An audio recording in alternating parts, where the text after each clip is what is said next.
any cheese at all? No. What a senseless waste of human life. Hello, Cheeseheads, and welcome to the Cheeseman Podcast Preview Show. This is Brendan, your host for the show. The season starts here. Joining me to preview our opening fixture against new look-ish Everton, we have the caller. Owen, mate, how you doing? I can't. Don't call me Owen. Can you edit that out? Because no one refers to me as Owen. They refer to me as the caller. What are you, Bono? Fucking hell, all right. No, I'm not. It's not my thing. It's Franco Jolly's thing. All right. Yeah. I don't give a fuck. You can call me bollocks if you like. Well, there's plenty of things I want to call you, but are you okay? How you doing? I am doing really good, thank you, mate. I'm just sipping gin. Just come back from a workout. Absolutely loving life at the moment. Can't wait for the season to start. I just hope I get to use my season ticket at some point this season. We've got the Supporters Trust on next week, and as we know, they've been fighting the season ticket holders' corner, ensuring that at least you get to watch the games at home. So can't wait for that pod to come out with Martin and Rachel from the Tottenham Hotspur Supporters Trust will be out midway next week. Back to more present things. Joining caller and myself all the way from Wisconsin is Father Nick Kirsten. Padre, great to have you back. How you doing? It is great to be back. Cheeseheads, welcome to Season 3. They decided to let us run the ship for the first time out. Excited about the coming season. Excited about having something else to think about. We've adjusted to the new normal here in the Midwest of the U.S., but there's still some things hanging out there, so it's good to have something else to think about. Do you know, I specifically requested the Padre to work with on this pod. I appreciate that, caller. That's good news. No, I've missed you. Well, it's good to be missed, and now you don't have to. I'm here. So now that you've done this with me, we can get through this one, and you'll be like, oh, that's why we don't ask him around. So, Brendan, now we've done the introductions. Is it too early to mention the Amazon Prime documentary that we both star in the next 3 episodes? That's why I said yes to this, if I'm honest. I was like, those guys got all the star power. Maybe if I come on here, maybe they'll put me on the dock. Well, that's the thing. The clip they've taken from me is a pod from the three of us, the Burnley preview from Feb, I think it was. So, yeah, go on. I sort of milked it in the pod with Charlie Edinburgh, so you can do your bit now, caller. Unbelievable. Well, look, this is Cheese Room royalty right here. Me and you, Brendan, are ultimately the faces of Cheese Room. Screw HG. Yeah, he didn't get a look in, did he? No, he did not.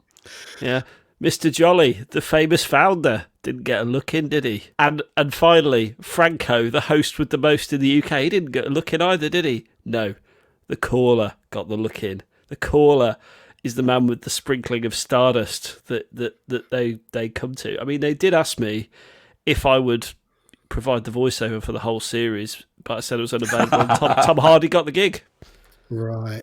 How many seconds do you have? Just to know, how many seconds do you have? At least 3. 3 seconds. Maybe 4. I'm not sure, actually. And I have a question too. I'll How have many? I'll have a stopwatch on it. I'll tell you that much. And that. Don't worry if you're listening to this thinking, oh God, I might miss it. You won't. I'll make sure you don't. Not to brag, but I got 19 seconds, and You have not got 19 seconds. I got 19 seconds, and as I tell my wife every night, 19 seconons is a bloody long time. You did not get 19 seconds. I'm telling you now, there's no way you've got 19 seconds. How many seconds have I got? Come on, mate, it's gatekeeper of the seconds. It's 19 How many seconds. have I got? It was in the report that 72 films. I didn't read that, did I? Do you think I read reports? I barely read the run sheet. So Sunday, Everton at home. It's not a bad opening fixture. They are the team that's provided Tottenham Hotspur with the highest number of Premier League points. Padre, what are your thoughts on this one? We beat them at home in what it felt like it was last week, but it was actually in July. So a decent game to pick up 3 points. Yeah, it's not the best fixture to start out the year with, but I think we could do it. That game in July was horrible to watch. So hopefully this one is a little bit more interesting to watch. But I think we can get the 3 points. What are you saying, caller? Happy with the opening fixture, especially bearing in mind that we have quite a few European ties coming up as well. It's not that taxing a task. Not that taxing. I mean, they spend so much money on their team and always end up so bad and losing to us, don't they? So I've probably put the kiss of death on it right there. But if you've already given the stat about points, if you wrote us an opening fixture wish list, that would surely be it, wouldn't it? Because we always beat Everton. Jose has actually never lost a home game against Everton. He's played 10, won 8, drawn 2. So we have now put the kiss of death on it completely. Absolutely, 100%. Yeah, totally. Blame us later. As we know, we won 1-0 against them in July with the Lo Celso, I think it was, a shot and it goes in off Michael Keane's arse. That was pretty much what happened, wasn't it? Deflected, yeah. Yeah, and they still played Darude Sandstorm after that goal went in. It just doesn't really have the same impact. Listen, that is a tune. The caller was clubbing, back in the late 90s, early noughties to that. Let me tell you. Darude Sandstorm, what a track. And let's hope it doesn't all go Pete Tong. See what we did there on match day for us. Bloody hell. So Ancelotti, he likes to line up 4-4-2 with Richarlison just playing off Calvert-Lewin. New signings alert. They've got Alan, James Rodriguez, and Doucouré. Doucouré, they could all start. If they've got injuries to Holgate, and that's pretty much it. A slight question mark over Fabian Delph, but other than that, a clean bill of health. There was a slight doubt over Gomez, but he's recovered from a slight niggle, which was nothing to do with Son. Big news from Everton, as we know, is their transfer activity in the last couple of weeks. Caller, are you concerned by those signings, or is it just same old Everton? I mean, look, they've everyone they sign for big money ends up average, don't they? I mean, I'll ask you a question. Let me ask you a question. When was the last really great signing Everton made for big money? Think of one. Tell me one. Well, Cahill wasn't really a big one. Yeah, you're right. So I don't think, from that perspective, if you look at their track record, we ain't got that much to worry about. Yeah. They're very good. They're a bit like the missus. Very, very good at spending money. But then you go, what did you actually spend? When you try and quantify what it's been spent on, you can't. I think that Everton's recruitment policy is the greatest argument for the people who just want Levy to spend money for why that's not the thing that you do. They've even spent money on players I thought were decent before they went to Everton, right? And they go there and it's like, oh, that person looks decidedly average. And it doesn't matter if they buy somebody I like or don't like, they all kind of end up the same.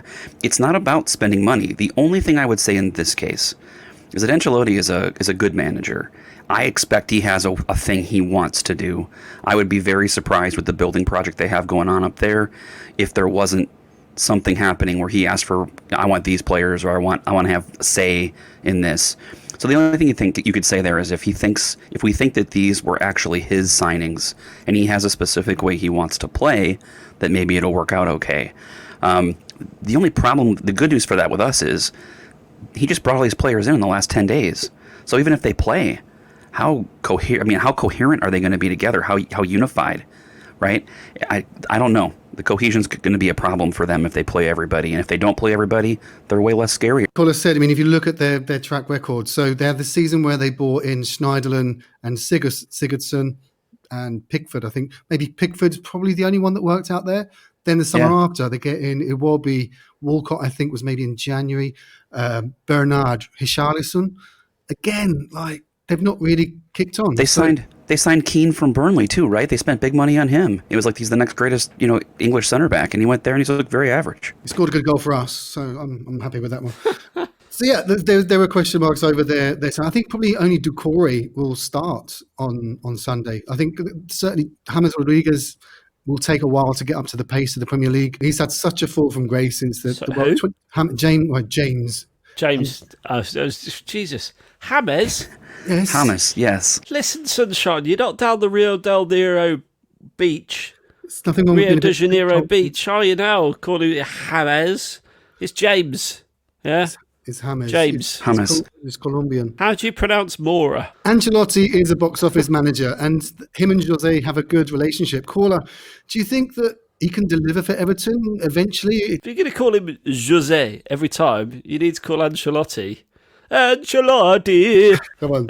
What's your question? My question is about Ancelotti. Do you think he's going to deliver for Everton? Do you know, it's an interesting one because a lot of people were talking about Ancelotti for the Spurs job when Jose I was one of them. Took the role.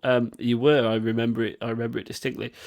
I think the accusation levelled at both of them is they're a bit washed up, and best days are behind them. So maybe it's the. In reality, Ancelotti's track record's great.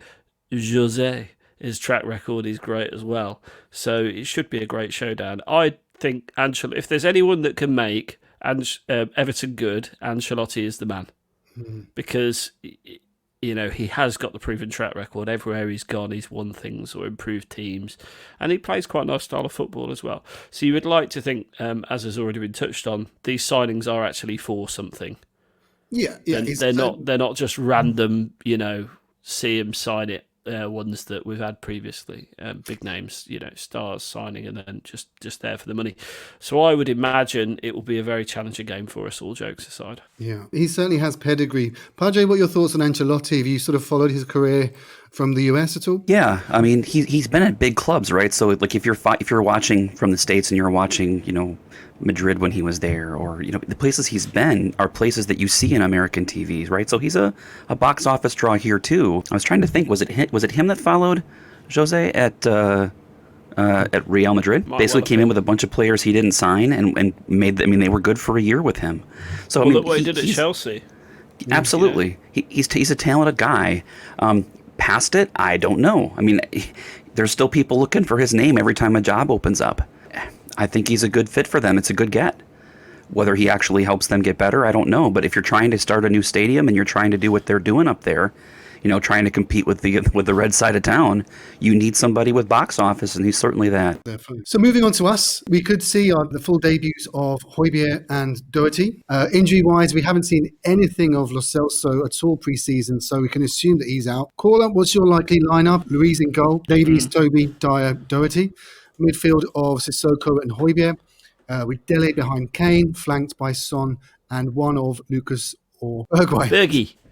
So what's your thoughts on the lineup? I think that would be a fairly routine lineup expected. I think you're probably on the money, really.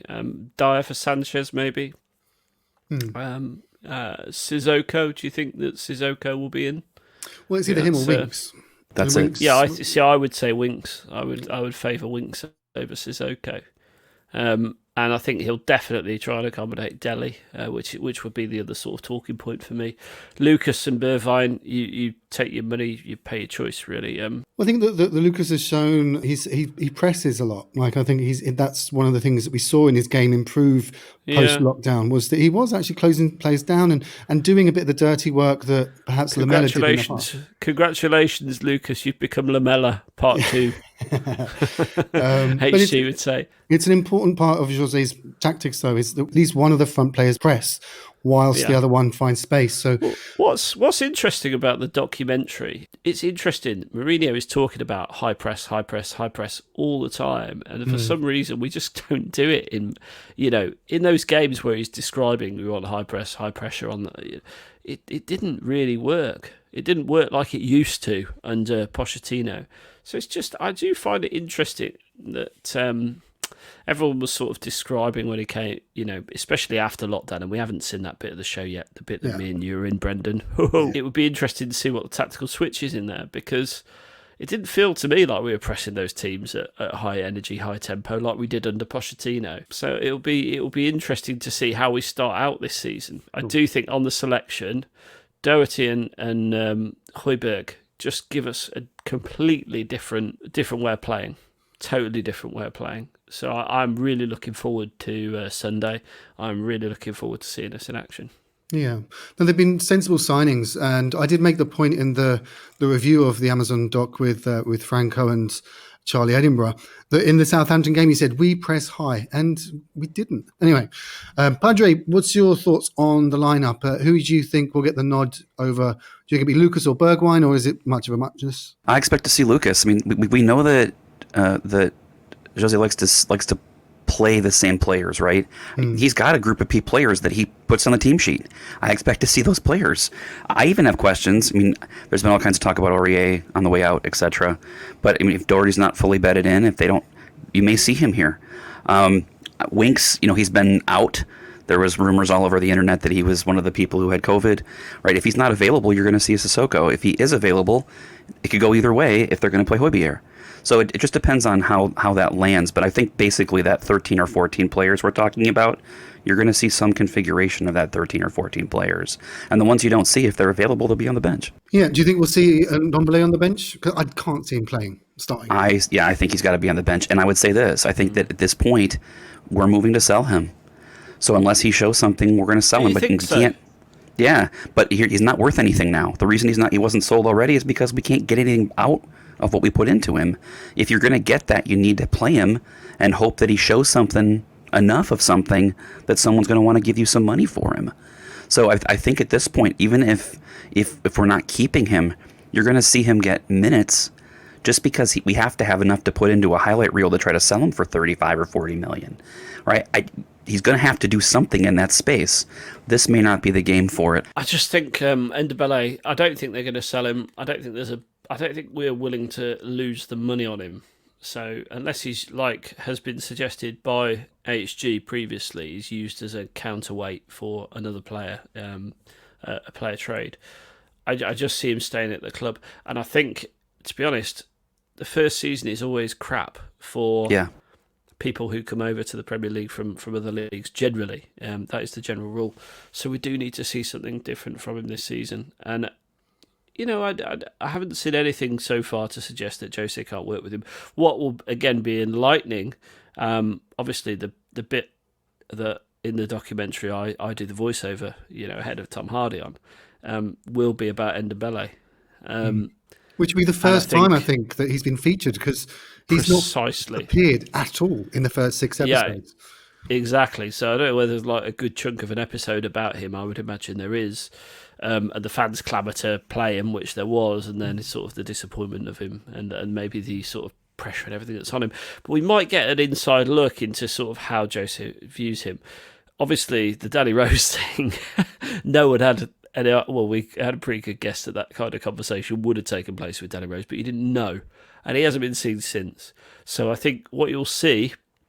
behind the scenes with Ndombele might give us an indication, actually, of will he feature, or is he on his way out? Yeah, there's certainly lots of rumours going around. Abby Summers, when she was on with... Well, she was convinced, and I would almost love it to go, Abby, you're wrong. It's going to be interesting, I agree. And I think it would be even more telling if he doesn't appear at all. Right? There's just nothing to tell, and they're trying to protect him and shield him. That might be a really interesting thing, because... we spent 57 million or whatever it was on him, right? And then nothing. How do you make a documentary about a season and don't talk about a record signing coming into the club? Well, it would be telling, right? Spoiler alert: they're gonna. Yeah, they have to. But that how they do it will say a lot. Yeah. Well, on Danny Rose, I think today we've seen that Genoa did show an interest, but then they distanced themselves from the rumour that they're going after Danny Rose, probably after seeing episode 5. We wish Danny well. He's been a good servant for the club over 12 years. He was very open, and it was the best bit of the documentary so far. I love Danny Rose. I haven't had a chance to watch that episode. I have been on record as a Danny Rose supporter. I love Danny Rose. At least have loved him until whatever nonsense he pulls. I saw some clips, but I want to see it in context. Sure. But at this point, there's no way he's staying. I mean, even if we have to just jettison into the moon on a rocket, he's gone. I mean, there's no way. Well, let's stick on transfers then. Social media is going crazy, and it's great. Like when other teams make signings, they're like, oh, they're showing more ambition than Spurs. It's like, come on, guys. Like Aston Villa signed the guy from Brentford. Ollie Watkins, yeah. And they're saying that it shows that they're showing more ambition than we are. I'm certain we will sign a striker. But I want to get your guys' take. I mean, we're being linked with so many players. There's the Bale rumour that seems to be gathering pace. You reckon no as in you don't want it, or no as in it's not going to happen? It's not going to happen. It's not going to happen. I am the absolute optimist. I am the perpetual optimist. I am Optimus Prime, right? It ain't going to happen. The guy is paid, what is it, 600 grand a week after tax? That's a lot of cash. It's a lot of cash. That is a lot of cash. There is no freaking way we would stump up 300k for him, which, let's be honest, is the best it gets. Think of the damage that would do to our wage structure. Think of the damage that would do to the personalities in the dressing room. You know, all of a sudden Kane's like second fiddle because some sick note from Real Madrid, who used to be just happens to be a club legend like you, Harry, and has decided to come back. But we're paying him 100 grand a week more than you. Well, it's just not going to happen. Who do you see coming? I wouldn't mind Diego Costa. Diego Costa, that'd be a great signing. I know a lot of people would be very negative about it, but what a player to have on the bench. Oh, yeah. The shithousery, it would just go next level. Off the charts. I want to see him, Lo Celso and Lamella in the same lineup. Oh my goodness. Yeah, the internet would break. What I would say about this is I think that there's a bigger chance for Bale now than there has been previously. There was a 0% chance previously. Now it's 0.1%, right? It's very clear Real Madrid want this over, and they've basically telegraphed they're going to pay half his wages. Yeah. Okay, but you still got. I mean, for us, and Caller already laid out all the problems, right? It's still $300,000 a week. I mean, I don't see it. I went on record when we hired Jose what I thought what was going to happen was that we were going to go full dark side and just own the dark side part. If that's what you're going to do, just own it. I do not like Diego Costa as a human. Like watching the way he plays, I have a hard time praying for him, right? I just don't, right? I have backstory with watching him stuff. And on the other hand, I did kind of cheer for him when he was at Atletico. So I guess I get back and forth, right?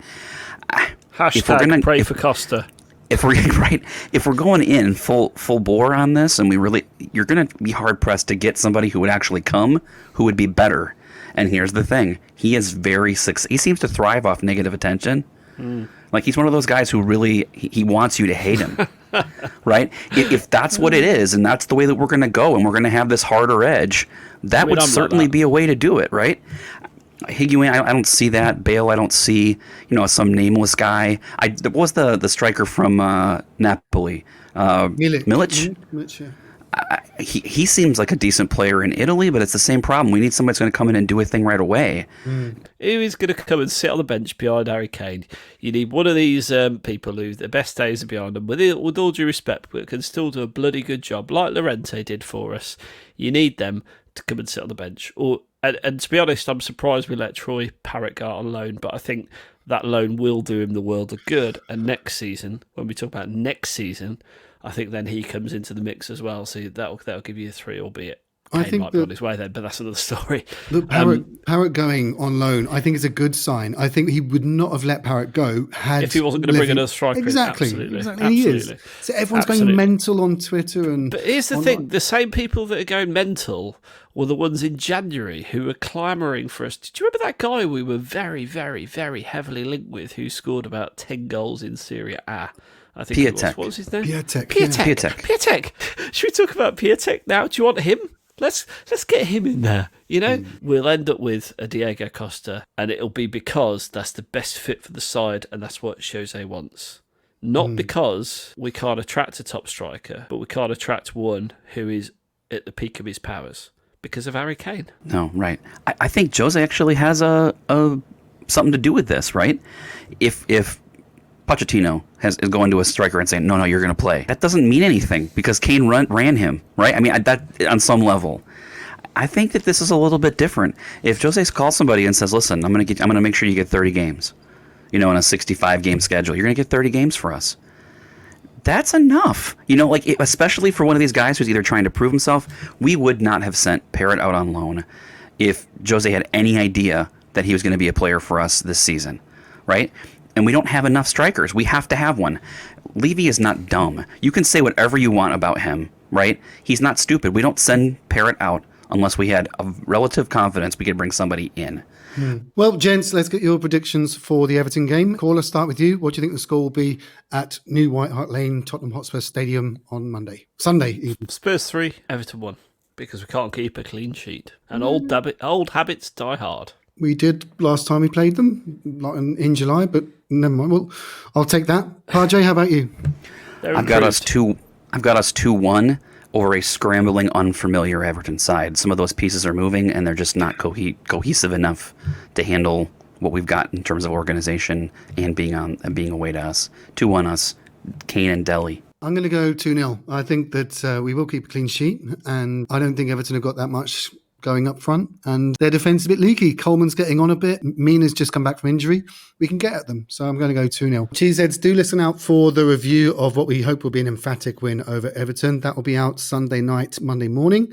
And also listen out for Brendan McHurdy and the caller in All or Nothing. Do remember to like, subscribe, comment, give us a follow on Twitter. Let us know what you think of the pod. We love your feedback.